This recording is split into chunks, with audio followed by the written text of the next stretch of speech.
बिस्मिल्लाहिर्रहमानिर्रहीम बिस्मिल्लाहिर्रहमानिर्रहीम। सीरू फिल अर्ज़ के तहत आज हम यूनियन काउंसिल बनमरी के गांव सांझ में हैं और ये नलिया के करीब एक कदीमी कब्रिस्तान हमें मिला है जो कम अज़ कम भी 300 साल पुरानी यहाँ पे कब्रें हैं।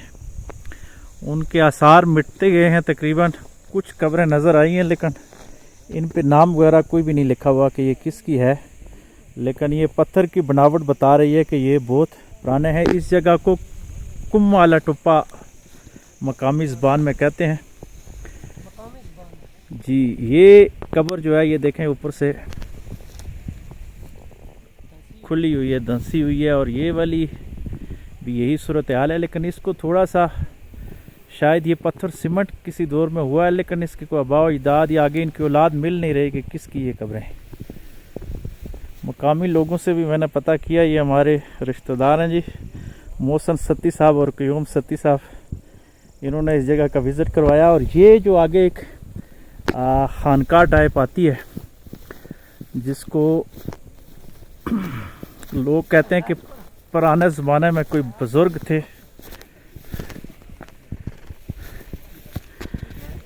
ये कोई बुज़ुर्ग हैं। बाज़ लोग कहते हैं कि बन में बाबा सादिक दस्तबंदी रहमतुल्लाह अलैह का जो मज़ार है उनके बहन या भाई की ये कब्र है, लेकिन कोई मालूम नहीं। मकामी लोग यही कहते हैं कि बहुत पुरानी कब्र थी और लोकल रवायात के मुताबिक यहाँ पे अगर कोई बेअदबी वगैरह करता था तो उसको मसाइल पेश आते थे। अभी भी यहाँ पे दीवे वगैरह पड़े हुए हैं और ये एक झंडा भी इस साइड पे चीड़ के दरख्त के साथ लगा हुआ है। इस साइड पे ये खूबसूरत नज़ारा है जी, बड़ी मुकर्रम और मोहतरम जगह समझी जाती है। ये पलासी और उस साइड पे आगे फिर बान डाल और ये सारा व्यू आता है। इस साइड पे मलकाना आ जाता है। मज़ीद हम क्यूम साहब से थोड़ी सी डिटेल ले लेते हैं, वो ज़्यादा बेहतर हमें बताएंगे भी। तो जी क्यूम साहब आप बताएं जी इस जगह के बारे में भी जो आपको कोई मालूमात हैं और इस ज़ियारत के बारे में भी बताएं। देखें, ज़ियारत जो है ना ये बड़ी कदीमी ज़ियारत है और हमारे आबाओ-अजदाद इसको बड़ा मोहतरम समझते थे और आजकल भी जो हमारे बुज़ुर्ग हैं वो उसको बड़ा मोहतरम और काबिल एहतराम समझते हैं। और अक्सर जो है वो मुख्तलिफ़ जो किस्म की अपनी जो है वो हाजात वगैरह के लिए अक्सर देखा गया है कि ये बड़ा जो है वो उनकी मनतें और हाजत समाजत जो करते हैं बड़ी कारगर साबित होती हैं। अल्लाह के यहाँ वो यहाँ पे आके जो भी अल्लाह के यहाँ पुकार करते हैं वो पूरी होती हुई हमें नज़र आई हैं। ये वही बात नज़र आती है जिस तरह हज़रत मरियम अलैहिस्सलाम की कब्र के पास वहाँ जो इबादत करती थी जिस जगह पे, वहाँ पे बेमौसम फल पाए जाते थे, तो ज़करिया अलैहिस्सलाम ने दुआ की कि अगर यहाँ बेमौसम फल हैं तो मेरी दुआ भी कबूल हो सकती है। हालांकि वो ख़ुद अल्लाह के पैगंबर थे। तो यहाँ इसकी जगह पे आके लोग दुआ करने का ये मकसद है कि ये किसी मकबूल बंदे की कब्र थी या बंदी की, अल्लाह वाली थी या अल्लाह वाला था। बिल्कुल ऐसे ही है जी। तो बाकी यह है कि यहाँ पे ज़्यादा आबादी तो सारी सत्ती कबीले की आबाद है, लेकिन कदीमी क्योंकि मरी का जो कदीम तरीन कबीला है वो किठवाल कबीला है। तो हम ये कह सकते हैं कि ऐन मुमकिन है कि किठवाल ट्राइब में से कोई बहुत पुराने जो यहाँ से माइग्रेट करके गए हों उनकी ये कब्रें हों। लेकिन आप भी अगर तारीख़ का शौक़ रखते हैं, मरी और बिलखुसूस लोअर बेल्ट की तारीख़ ना लिखी गई है और ना इतनी बताई गई है, सीना दर सीना ही जो चली आ रही है। तो सांझ में नलिया के मकाम पर, क्या नाम आपने बताया था जी, दोबारा इसको बताएं टुप्पे का? अपनी मकामी ज़बान में इसको कुम वाला टुप्पा कहते हैं। कुम वाला टुप्पा। तो ऐन मुमकिन है कि कुम्मा से मुराद कुम मुराद ली, कुम्मा नहीं कुमाला, कुमाला, कुमाला अपनी ज़बान में जो ट्रांसलेशन है। मज़ीद जायद साहब आते हैं वो तो बाकी जायद साहब से भी हम कोई पूछ लेते साहब थे। ने कोशिश किया और इधर जायद यादगार बनाइए जी। जायद साहब इस ज़ियारत के बारे में या खानगा के बारे में आप क्या बताएंगे और इस कब्रिस्तान के बारे में?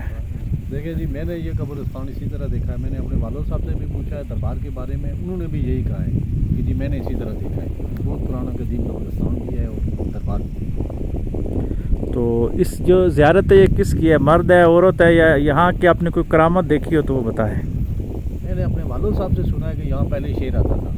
अच्छा, किसी ज़माने में? मैंने एक दफ़ा देखा भी है, बस यही सुना है। बाकी जो लोग आते पहले जो जानवर यहाँ आते थे वो आंधे हो जाते थे। अच्छा, लोग भी ऐसे ही तो हाँ, पहले लोग कम लोग। तो आप किस सन में यहाँ आके आपके अबाईदाद आबाद हुए, कोई याद है आपको? नहीं, ये तो मेरे ये कयूम की दहाई का जो है ना फिगर ले सकते हैं। जो हमारे इधर कुटली सतिया से जो इस इलाके के तहफ़्फ़ुज़ के तौर पे यहाँ पे आकर फिर आबाद हुए, तो यही हमें करीब तरीन जो है वो चीज़ मिल सकती है, हक़ाइक़ यही मिल सकते हैं कि 1860 में हम लोग यहाँ पे आए और सांझ को आबाद किया आके। पहले भी जी बिल्कुल जिस जगह को आकर फिर यहाँ पे आबादी शुरू हुई है। इनके जद्दे अमजद ही ये 3-4 हमारे बड़े बटके आए, तो हस्सू खान, बाबा हस्सू खान की जो कब्र है वो सांझ में मौजूद है। कभी इंशाल्लाह वहाँ पे भी जाएंगे, उसका विजिट करेंगे। वो इनकी जो है ना हद्दे, आप उसको कह रहे हैं कि वो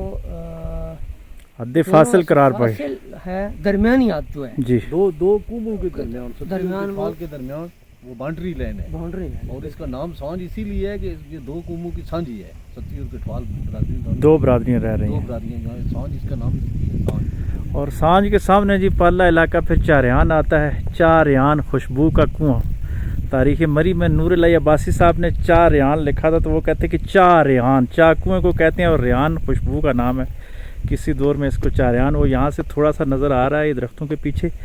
इस साइड पे ये गलाड़ा गली के करीब का इलाका है, बाकी आगे दरख्त आ जाते हैं, लेकिन मरी फिर आपको कभी दिखाएंगे। इसी पे ख़त्म करते हैं जी। बहुत शुक्रिया, पाकिस्तान जिंदाबाद। एक और कब्रिस्तान है ये नलिया सांझ में, और जायद साहब इसके बारे में बताते हैं। काफ़ी कदीमी ये भी कब्रें जी। ये पत्थर की बनी हुई है सारी कब्रें। ये किस किस की हैं जी? ये जी दादर खान इनका नाम था, अच्छा। और उनका नाम था गुलाम हुसैन कोम सत्ती। और ये उनके बारे में नहीं पता। देखो ये सारी